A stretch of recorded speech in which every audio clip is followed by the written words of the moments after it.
Olá, Alexandre quem vos fala e seja bem-vindo a mais um vídeo do canal. No vídeo passado nós fizemos a introdução do curso de PHP do básico ao avançado e hoje será a aula de número 1, a introdução da linguagem PHP. No vídeo passado nós vimos que o PHP é uma linguagem que roda no lado do servidor. E além da programação web, o PHP pode ser usado para criar aplicações desktop. Entretanto, 99,9% do seu uso é justamente para o web. Então aqui vamos dar uma aprofundada. O que de fato é o PHP? Então, o PHP, um acrônimo recursivo para Hypertext Preprocessor, é uma linguagem de script open source de uso geral, muito utilizada e especialmente adequada para o desenvolvimento web. Com o PHP é possível gerar conteúdo dinâmico para páginas da web de forma fácil e flexível, utilizando comandos específicos que são interpretados pelo servidor web. Dessa forma, é possível criar páginas web mais interativas e personalizadas para o usuário. Aqui, como podemos observar, é um exemplo de um documento HTML com um código de PHP. O PHP ele permite mesclar código HTML para gerar conteúdo dinâmico nas páginas. Diferentemente do JavaScript, o PHP é executado no servidor, o que permite manter o código-fonte protegido. O PHP é uma linguagem simples para iniciantes, mas com muitos recursos avançados para programadores profissionais.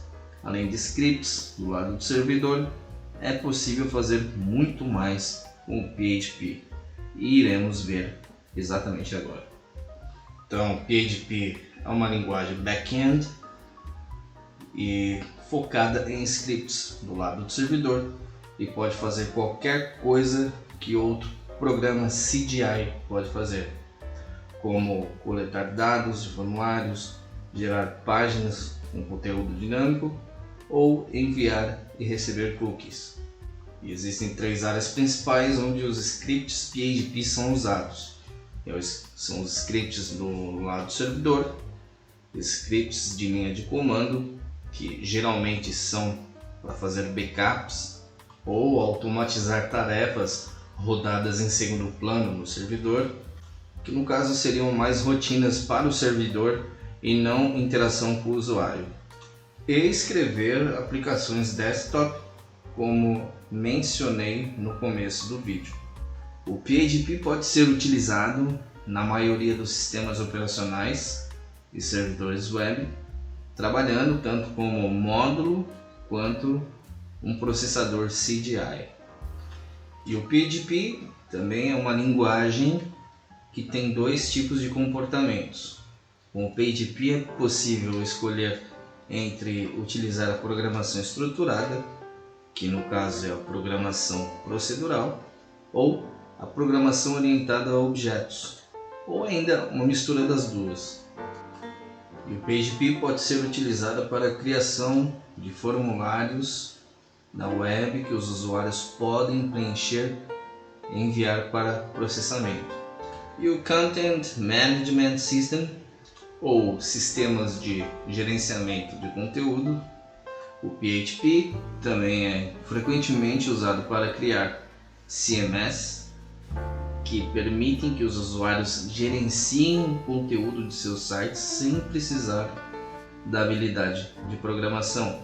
Por exemplo, o WordPress, que é uma ferramenta responsável por mais de 40% dos websites, que é muitíssimo utilizado para a criação de blogs, sites de notícias, e-commerces.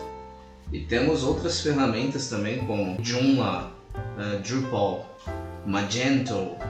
E o e-commerce são as lojas online propriamente ditas, como Amazon, Mercado Livre e entre muitas outras. E o PHP também é muito utilizado para criar aplicativos web em tempo real, que permite que usuários interajam uns com os outros, como bate-papo ao vivo, salas de jogos. Inicialmente, por exemplo, o PHP foi utilizado para criar o Facebook. Application Programming Interface, ou simplesmente APIs ou APIs, permitem que aplicativos de terceiros acessem e usem recursos em seu aplicativo. Então é muito comum ver aplicativos APIs em PHP. A API do Google Maps, por exemplo, é construída em PHP. O PHP pode gerar imagens dinamicamente usando a biblioteca DD, permitindo que você crie gráficos ou outros tipos de imagens com base em entradas do usuário ou outras variáveis. E tipos como esses são muito utilizados em sites de previsão do tempo, por exemplo. O PHP também pode gerar arquivos PDF dinamicamente usando a biblioteca PDFlib ou outras bibliotecas semelhantes, permitindo que você crie relatórios, documentos e outros tipos de conteúdo em PDF. O PHP suporta uma ampla variedade de bancos de dados e pode consultar banco de dados utilizando extensões específicas ou camadas de abstração.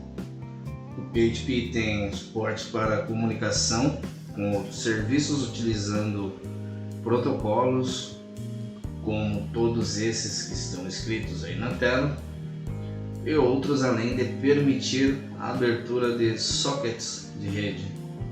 O PHP tem recursos úteis para processamento de texto, incluindo expressões regulares compatíveis com o Perl e muitas outras extensões e ferramentas para analisar e acessar documentos XML.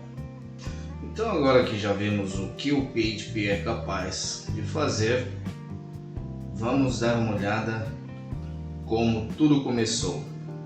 O início da história do PHP remonta a 1994, quando Rasmus Lertoft, um programador dinamarquês-canadense, criou uma série de scripts de linguagem Perl para coletar informações sobre os visitantes de seu site pessoal.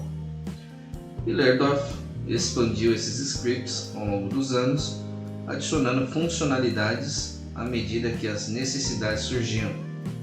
Em 1995, Lertoft lançou o que ele chamou de Personal Homepage Tools, ferramentas de página pessoal, ou PHP Tools, em inglês, uma coleção de scripts em Perl que permitia a criação de páginas web dinâmicas e interativas.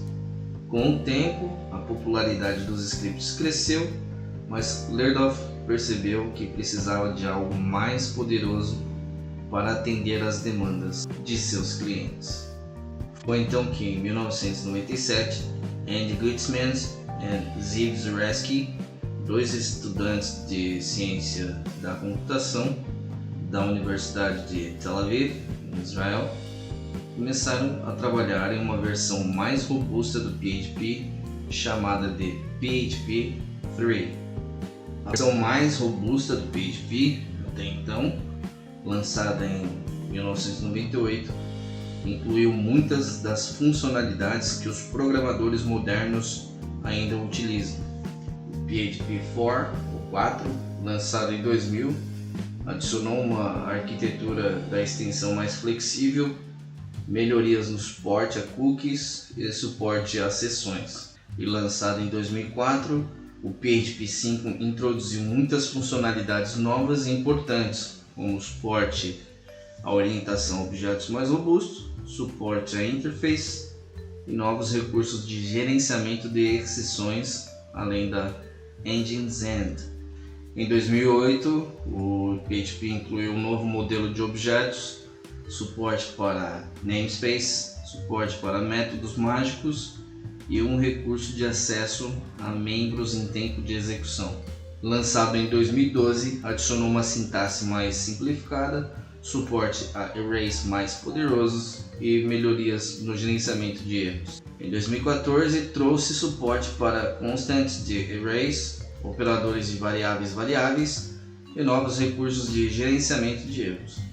A versão do PHP 6 oficialmente não existe, porque após o lançamento do PHP 5.3, o desenvolvimento da próxima versão foi originalmente planejado para ser chamado de PHP 6, que incluiria suporte nativo ao Unicode. No entanto, devido a vários motivos técnicos e culturais, o desenvolvimento do PHP 6 foi interrompido e o projeto foi reformulado e passado diretamente para a versão 7.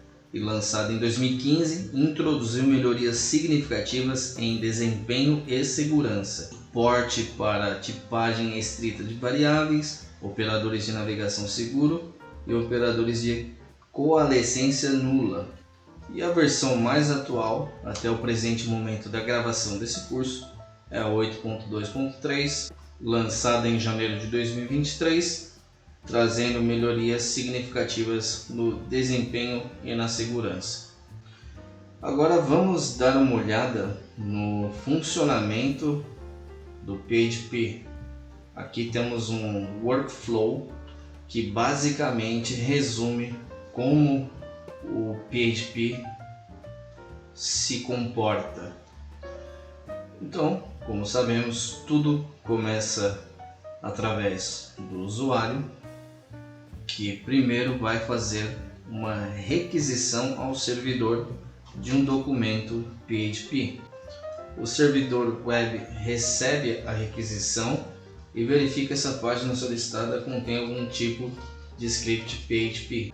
Se a página contém um script PHP, o servidor web inicia o processo de interpretação do script. O interpretador do PHP é chamado e começa a processar o script linha por linha. Através do uso das extensões, o PHP pode interagir com o banco de dados, recuperando ou inserindo dados. O PHP usa uma extensão como PDO ou MySQLi ou outra extensão de banco de dados para se conectar ao banco de dados e executar consulta SQL. Também através das extensões, o PHP pode ler e escrever arquivos do sistema de arquivos. Ele usa funções como essas que estão escritas aqui na tela, entre outras, para trabalhar com os arquivos.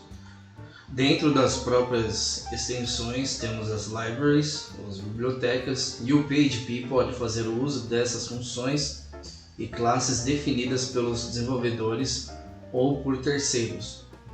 O desenvolvedor pode criar suas próprias funções e classes para reutilização em outros scripts, ou pode fazer o uso de bibliotecas de terceiros como o Composer.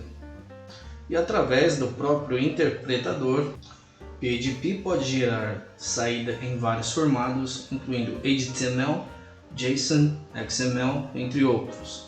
Ele usa funções como echo, print, JSON, encode, XML writer, entre outras, para gerar a saída. E depois que o script PHP é completamente processado, a saída é retornada ao servidor web. O servidor web envia a saída de volta ao navegador do usuário. E por final, o navegador exibe a saída para o usuário, que pode ser uma página HTML, um arquivo JSON, documento XML ou qualquer outro tipo de conteúdo que o script PHP tenha gerado. E agora vamos ver o que é necessário para a instalação do PHP. E para começar a usar o PHP, você precisará de algumas coisas. Primeiro é um computador ou um servidor web que dê suporte ao PHP e o servidor de banco de dados, no caso, por exemplo, o MySQL, cujo PHP é frequentemente usado em conjunto. E também precisará de um editor de texto ou uma IDE. Aqui no canal eu já tenho preparado 2 vídeos com a instalação do Xampp e do VS Code. O Xampp é um software livre que fornece uma plataforma completa para criar e executar aplicativos web em um ambiente local. E ele é composto por várias ferramentas, incluindo o servidor web Apache, o banco de dados MySQL e também a nossa linguagem de programação favorita, o PHP, e o seu interpretador de scripts Perl. E como vimos anteriormente, o Visual Studio Code, que é o editor de código gratuito fornecido pela Microsoft. Então é isso aí, fela. Chegamos ao final do vídeo. Na próxima aula veremos a sintaxe do PHP. E se você gostou do vídeo, deixe um like. Se ainda não for inscrito no canal, inscreva-se, ative o sininho, compartilhe em suas redes sociais e até o